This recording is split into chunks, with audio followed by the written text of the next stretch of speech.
30వ ward Ravula చెరువులో జరిగిన పేలుడు సంఘటనలో గాయపడిన వారిని మంత్రి వాసంశెట్టి సుభాష్ పరామర్శించారు. పేలుడుకు గురైన ప్రాంతాన్ని ఆయన పరిశీలించారు. రాముని దయ వల్ల పెను ప్రమాదం తప్పిందని ఆయన అన్నారు. ప్రమాద తీవ్రతను సీఎం చంద్రబాబుకు వివరిస్తానని ఆయన ఆదేశాలతో క్షతగాత్రులను ఆదుకుంటామని మంత్రి సుభాష్ అన్నారు. తక్షణ సాయం విడుదలకై ఎమ్మెల్యే ఆనందరావు అధికారులకు ఆదేశాలు జారీ చేశారని అవి వెంటనే అందుతాయని మంత్రి చెప్పారు. 30వ వార్డులో ఈరోజు జరిగిన సంఘటన అత్యంత దురదృష్టకరం. అన్నీ కూడా గోడలు అవి కూడా డ్యామేజ్ అవటం, అందులో ఒక అమ్మాయి ఇక్కడ కాలు ఇరిగి మొత్తం ఒళ్ళంతా గాయాలతో ఇక్కడ జాయిన్ అవ్వడం జరిగింది. అదేవిధంగా కిమ్స్లో కూడా వాళ్ళ కుటుంబం ఇంచుమించు 4 కూడా అందులో ఉండటం జరిగింది.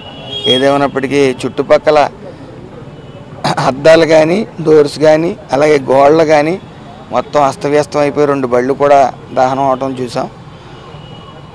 మరి ముఖ్యమంత్రి గారితో ఈ సంఘటన ఏదైతే జరిగిందో అది వివరించి ఈ క్షతగాత్రులకి వెంటనే ఆర్థిక సాయం అందేలాగా, ప్రస్తుతానికి పూర్తి వైద్యం అందేలాగా, పూర్తి స్థాయి వైద్యం అందేలా చూస్తూ ఉన్నాం.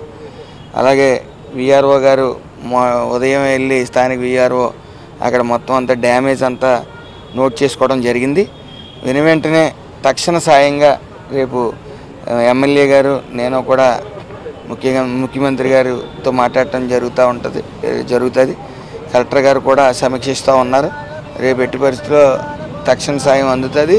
వెంటనే ముఖ్యమంత్రి గారితో ఈ యొక్క సంఘటన వివరించి దీని తీవ్రత వివరించి సదరు న్యాయం ఆ కుటుంబాలకు చేస్తాం. అమలాపురం రావుల చెరువులో ఈరోజు 30వ వార్డులో ఈరోజు జరిగిన సంఘటన అత్యంత దురదృష్టం.